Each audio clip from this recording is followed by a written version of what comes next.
Ain't much to be said about the station at Dryfield.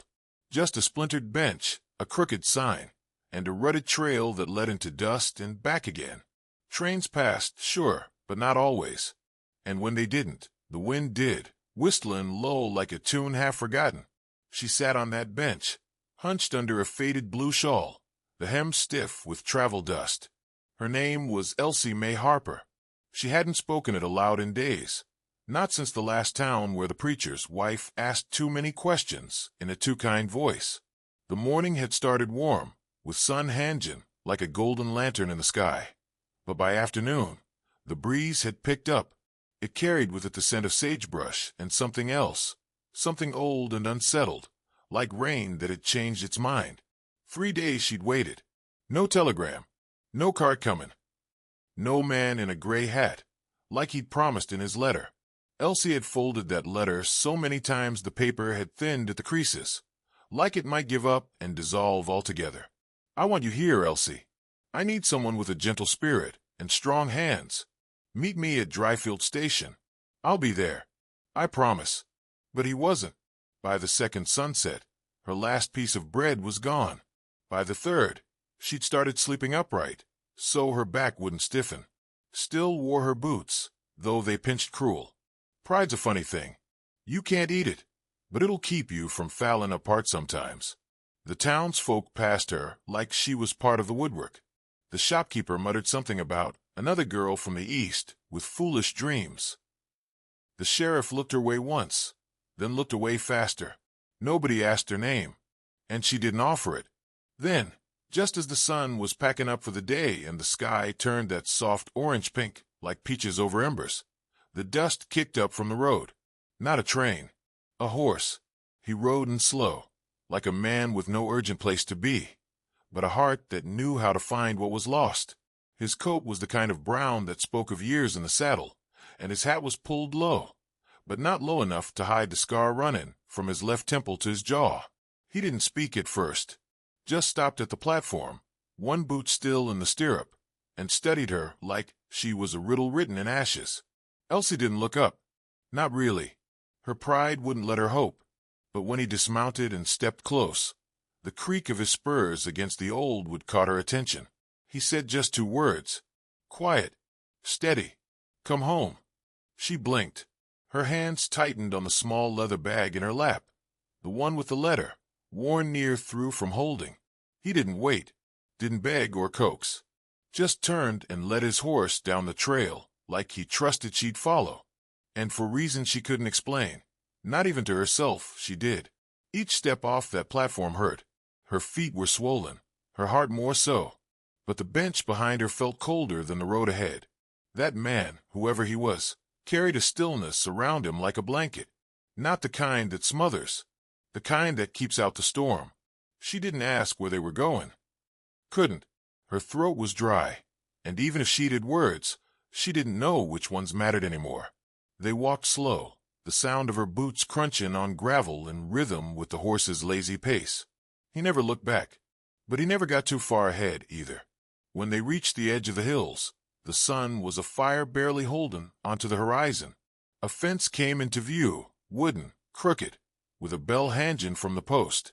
Beyond it, a cabin squatted low against the earth, as if trying not to draw attention. He opened the gate, stepped through, and held it just wide enough. Didn't rush her, didn't speak. She followed. Inside was simple. A table with 2 chairs, a stove gone cold, and a basin with clean water. No lace, no perfume, just space. Honest space. He lit the stove, ladled out stew, and set it on the table. She sat, ate slow. Her hands shook, not from fear, from not knowing how to be safe. He watched her for a while, then nodded, took off his coat, and stepped back out into the evening. She ate alone, and when she finished, she found a cot made up with rough linen and a folded towel beside a basin. No locks, no demands, no words, just room enough to breathe. And that night, for the first time in a long while, she whispered into the quiet, "I'm still here."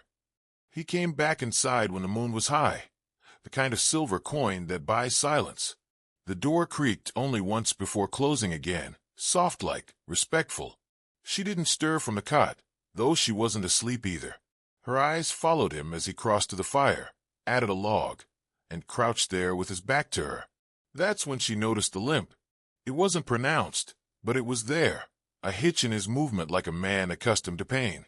His shoulders bore the kind of weight no one could measure, and when the fire lit his profile, she saw the old scar again, a pale rope down his weathered cheek. Not fresh, not violent, just earned. He didn't speak for a long while, and neither did she. But silence like that, between two lonely folks, don't feel empty. It feels like an old friend sitting close and saying nothing. "You got a name?" he asked at last, voice like gravel smoothed by river water. She hesitated then. "Elsie." He nodded once, still watching the flames. "I'm Seth. Just Seth. No last name, no questions. That's how trust begins out here, gentle and unfinished." She sat up on the edge of the cot. The room was warm now, filled with the faint scent of stew, wood smoke, and something older, like saddle oil and loneliness. "You live out here alone?" she asked. "For a while now," he replied. "Had a brother. He left for California last spring. Didn't write back." Elsie drew her shawl tighter. "Folks don't always come back." "No, ma'am," he said. "They don't." It wasn't the words, but the way he said soft, like a truth buried under too much dirt. She knew that kind of tone. She wore it herself sometimes. He stood then, slow and careful, and poured her a tin cup of water from a pitcher. No flourishes, just the quiet kindness of a man who remembered what it meant to be thirsty. "You need rest," he said, setting the cup beside her. "Ain't much here, but the roof don't leak and the wind stays out."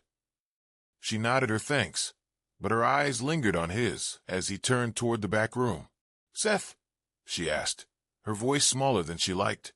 He paused. "Why'd you come to the station?" He didn't turn around right away. When he did, the firelight caught something flickering behind his eyes. Grief, maybe. Or memory. "You weren't the only one waiting," he said simply. "Just turned out you were the one left." He disappeared into the back, and she sat still for a long while, holding the tin cup in both hands like it might warm her from the inside out. Morning rose red and slow, creeping through the slats of the window like a thief looking for lost time. Elsie stirred, her body still sore but not broken. She stretched, winced, then noticed a folded piece of paper on the table, an envelope plain, with her name written in small block letters. She opened it with cautious fingers. "I ride out to mend fence line. Be back for sundown.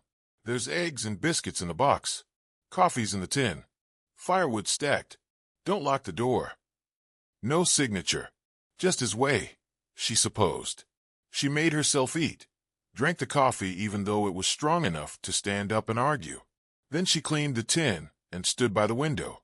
From there, the land stretched out like a great dusty quilt. Hills rolled away, golden with sun-cured grass, dotted with stubborn scrub and the shimmer of distant heat. And just beyond the fence line, she spotted him, Seth, riding slow on a buckskin gelding, hat low, shirt sleeves rolled. He looked small against the world, but steady, like a man who didn't need to prove he belonged. He just did. Elsie stepped back from the window. For the first time in months, her breath didn't catch in her chest. She wasn't healed, not by a long shot, but maybe, just maybe, she wasn't alone anymore.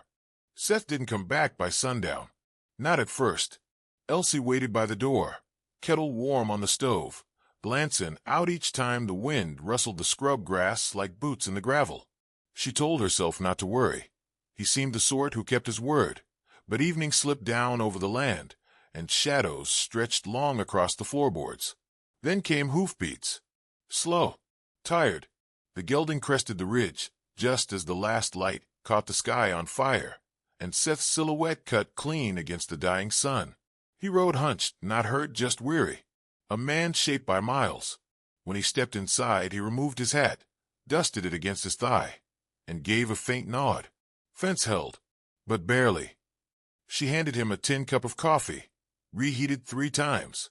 "It waited for you," she said with a small smile. He grunted, not unkind. "Reckon that's more than most things V done." He drank, then sat.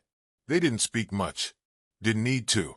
Some folks fill the air just to hear their own voice.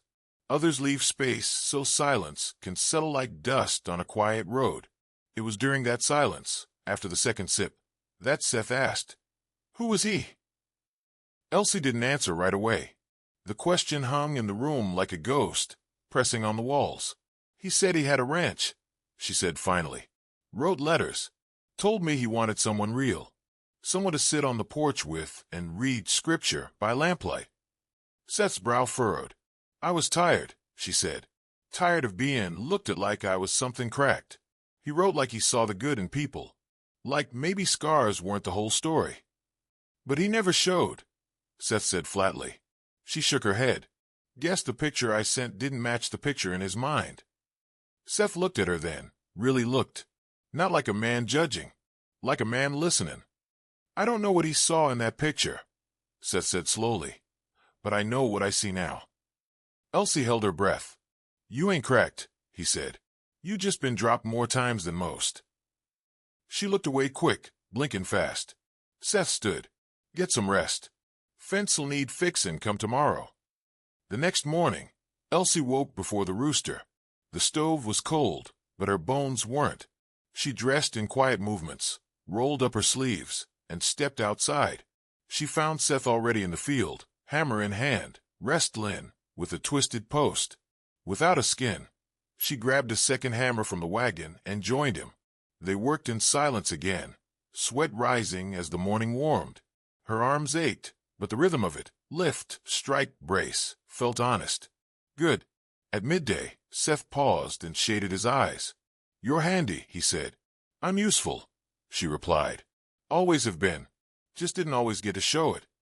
They shared lunch on the tailgate of the wagon, salted jerky, half a biscuit, and apples that had seen better days.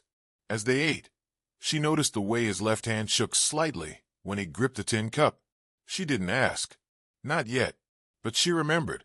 That night, after chores and stew and the slow flicker of firelight, Seth leaned back in his chair, eyes closed. "You ever think of leaving?" he asked. Elsie stirred her coffee. "Left a lot behind already. Not sure I've got anywhere else to go." He nodded. "Same. Where's your pain hide, Seth?" His eyes opened, gray and clear like creek water in winter. He didn't answer right away. Then he reached down, pulled up the hem of his trousers, and revealed the edge of a deep scar across his calf. Jagged. Surgical. "War," he said. "Not the kind in the papers. The kind between men who loved each other once and couldn't speak no more. My brother was one of 'em." Elsie didn't speak, just reached across and laid her hand gently atop his. Neither flinched. Outside, the wind was picking up. The trees whispered like old women swapping secrets. Summer was packing its bags. Autumn stood at the door, hat in hand, ready to take over. Inside the cabin, two folks who'd been abandoned by others were learning how to stay. Come mid-September, the air lost its weight. Mornings came cooler, the heat backing off like a dog that finally learned its place. The land turned brittle at the edges, like a leaf curling toward winter. Seth and Elsie settled into a rhythm. Not lovers, not quite friends, but something in between. Something honest. Mended.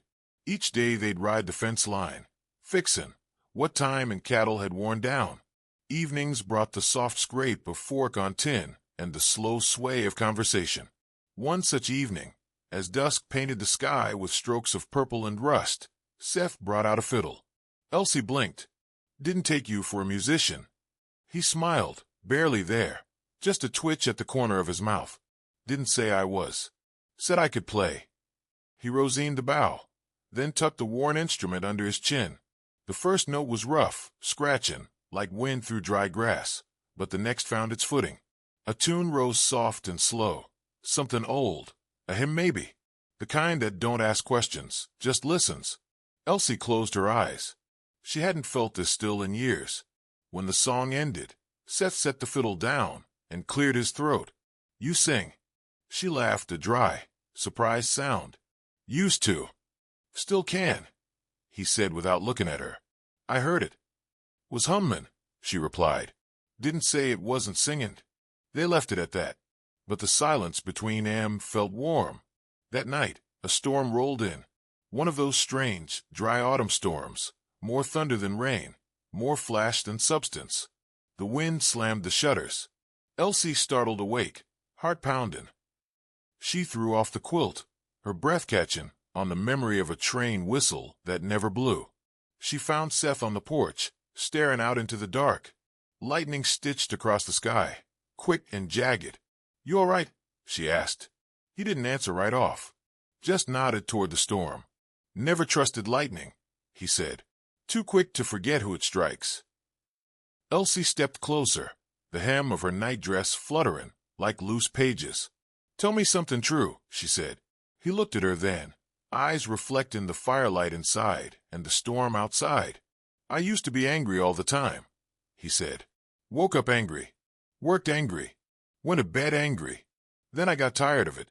Felt like carrying a rifle with no bullets, just wait for nothing." Elsie swallowed.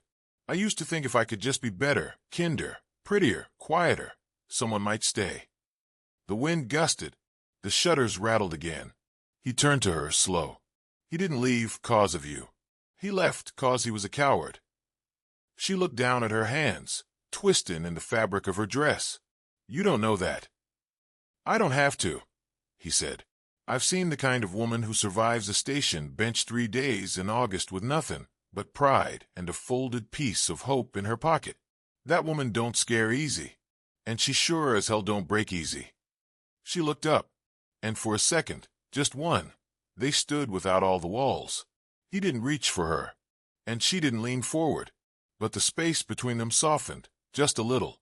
The next day, they rode out farther than before, past the last stretch of fencing.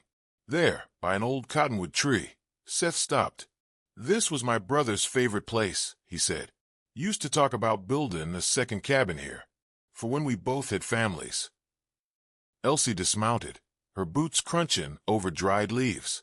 She looked out over the valley, golden, quiet, stretching forever. "You still think of leaving?" she asked. He didn't answer for a long time. Then, "Not today." She smiled, though it trembled at the edges. "That's a start." Back at the cabin, as the sun dipped low and the air turned sharp with the promise of frost, she found him again on the porch. He was fixing the hinge on the door, whistling low. "You ever call someone beautiful?" she asked suddenly. He paused, turned. "Once." Elsie's breath caught. "And she didn't believe me." Elsie looked away. Seth stood, wiped his hands on his trousers, and stepped close. Not too close, just close enough. "I think you're beautiful, Elsie Mae." She didn't cry. She just stood there, skin prickling like the first cold wind of October. Then, slowly, she nodded. And that was enough. October came and dressed like a widow, gray, quiet, and full of memory. The land, once scorched and stubborn, now softened under the hush of falling leaves. Wood smoke curled from the cabin chimney most days, and the nights grew thick with the scent of cedar and old dreams. Seth built a wood box by the stove. Elsie stitched new curtains for the front window, scraps of muslin and gingham, pieced together like her own story. Neither spoke of what it meant, but both felt it. It was home. For now. One morning a rider came. Dust clung to his coat, and beard like moss to an old tree. He carried a bundle wrapped in oilcloth and tied with twine. Didn't dismount, just handed the bundle to Seth and tipped his hat. "Came through 2 towns back," he said. "Said it was meant for a woman who never got where she was going. Figured it was yours." Then he was gone, leaving only hoof prints and silence. Seth set the bundle on the table. Elsie stared at it like it might bite. She began, then stopped. He waited. She stepped forward and undid the twine with trembling fingers. Inside a shawl. Her shawl. The one she'd left behind when she boarded that train all them weeks ago. Wrapped inside it was a letter. Yellowed. Creased. Sealed with wax. Her breath caught. "I recognize the seal," she whispered. "It's him." Seth said nothing. Just stepped back, letting her decide. She opened it. The words inside were neat, practiced. Polite. "Elsie, forgive me. I thought I was ready. I wasn't. The truth is, I was scared. You seemed too strong, too sure, And well, I ain't. I hope you find peace. I hope you find someone better. No signature. Just cowardice, dressed up in ink. She stared at it for a long time. Then, slow and steady, she stepped to the stove, opened the iron door, and dropped the letter in. Flames licked it up like dry kindling. Seth said nothing. He didn't need to. That night, she sat by the fire, legs tucked under her like a girl half her age. Her voice was quiet. I waited for a man who never saw me. Seth sipped his coffee. Maybe he did. Maybe he just didn't know what he was seeing. She turned to look at him. And what do you see? He didn't blink. A woman who could have broken and didn't. A woman who walked off a train with nothing left but a name and a scar, and still had the strength to carry kindness. She looked down at her hands. They used to be softer. They're better now, he said. They're real. A few days later, Seth brought out his saddle. Elsie watched him from the porch, her heart thudding slow and unsure. You leaving? She asked. He looked up, brow furrowed. No, just riding into town. Supplies relow. Figured I'd take the long road. Think a bit. She nodded. You want anything? She hesitated. Then paper. Ink. I want to write something new. His smile was small, but it stayed longer this time. I'll bring the good kind. He rode out that afternoon, and Elsie spent the day hanging laundry, whistling to herself, and finned in peace in the way the clothesline snapped like a song in the wind. She didn't know what the letter would say yet, but it wouldn't be to a man who left. It'd be to herself, or maybe to the girl on that bench, the one who stayed 3 days too long. Seth came back at dusk. He brought flour, beans, a bolt of cloth, and the finest ink bottle she'd ever seen, and a book. Figured you might like it, he said, awkward as a boy on his first dance. Elsie took it, thumbed the pages, and smiled. I like it, she said, and I like you. He blinked. That's so. She nodded. That's so. The fire popped. Outside, the moon rose quiet and round, and inside, 2 folks with old wounds sat close enough to touch, but didn't rush the moment. There was time. For once, there was time. 3 weeks passed quiet, days carved from wood and wind, nights stitched with firelight and the slow, steady rhythm of 2 souls learning how to share silence without fear. Elsie started keeping a journal. Most entries were just a line or 2, whether notes, small memories, the sound of Seth humming when he thought no one listened. But some pages held weight, truths she hadn't spoken aloud, scars she hadn't traced in years. Seth built a pen for chickens they didn't yet have, said it gave him something to plan for. Then, one morning, a rider came. This one didn't slow. Dust kicked high as hooves pounded up the trail. A lean, sharp-faced man in a gambler's vest and sunburned hat, rifle slung low. He didn't stop at the gate, didn't tip his hat. Seth met him halfway down the hill. Elsie watched from the porch, heart thumping like a drum at a funeral. She couldn't hear the words, but she saw the tension in Seth's jaw, saw the way his hand twitched near his hip. The man pointed toward the ridge. Seth didn't flinch. Then the rider spat in the dirt, turned, and galloped off. Seth returned slower. Elsie met him halfway. What was that? He looked past her, toward the horizon. Trouble. She folded her arms. Is it trouble you brought here? He didn't answer. Not right away. Then he said, Before this, I wasn't just mending fences. I was tracking a man. Fella who ran off with another man's money. Left a trail of lies and broken folk behind him. And you, she asked. I found him. He didn't say what happened after. Didn't need to. Some stories don't need telling, when you can read the ending in a man's eyes. He was kin to that rider, Seth said. Brother, maybe. Cousin. Either way, he's looking for vengeance. Thinks I'm hiding. Thinks I'm settling down too easy. Elsie's breath caught. And are you? Seth looked at her then. I didn't plan to. But yeah, I reckon I am. That night they packed. Not to flee, but to be ready. Got a rifle? She asked. Seth chuckled. Cabin like this? I got 3. He showed her how to load and fire. Her hands shook the first time. But the second time, they didn't. I ain't a killer, she said. No, he replied. You're a survivor. They waited 3 days. Each night, the fire burned lower. Each morning, the wind howled louder. Then came the fourth dawn. A figure appeared at the ridge. Just one. Same gambler's vest, same sunburned hat. Only now, there was no bluff in his eyes, just cold steel. He called out, "Seth Calder, you owe blood."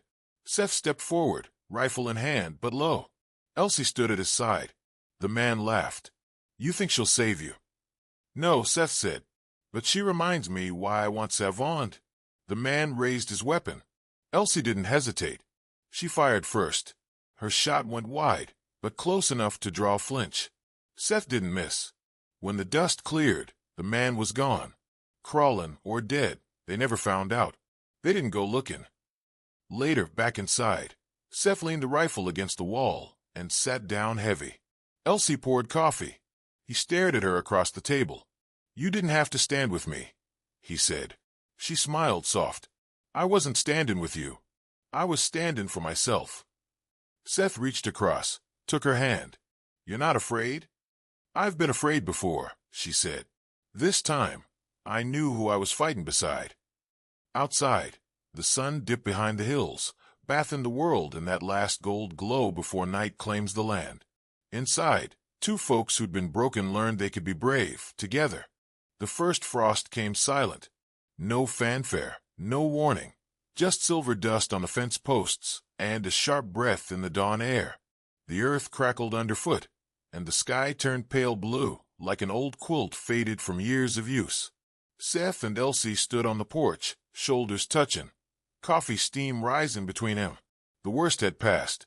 For now, neither spoke of the man who came looking for vengeance. Neither needed to. That moment had changed something. Cemented it. They weren't just survivors anymore. They were partners. Elsie spent more time writing. Pages filled with things she never meant to carry, and others with things she never wanted to forget. Seth carved a second chair for the porch, said it looked better with two. She agreed. They painted the door yellow. Folks in town whispered, of course.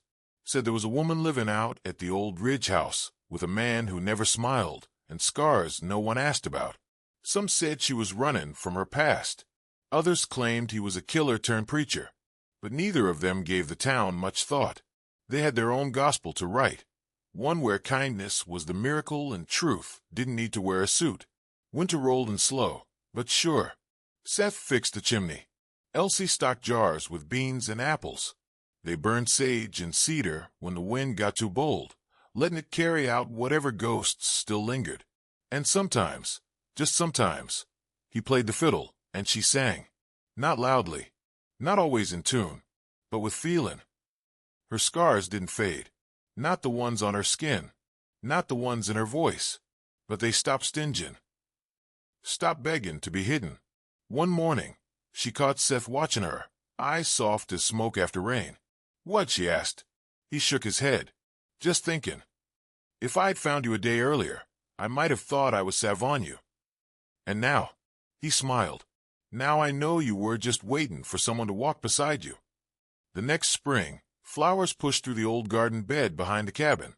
Wildflowers mostly, but a few tulips too. The kind that only grow where folks have stayed long enough to plant them. Seth built a gate with her initials carved into the wood. Not for show, just to mark what mattered. And one late April afternoon, under that cottonwood tree by the ridge, she asked if he believed in second beginnings. He nodded. "I believe in you." Years later, folks would pass the cabin and talk about the woman who came with nothing but a shawl and a folded letter, and the man who didn't speak much but always made room for one more chair. They called it a love story, but it wasn't, not really. It was a survival story, a reckoning. And then, only after all the storms had passed. Yes, then it was love.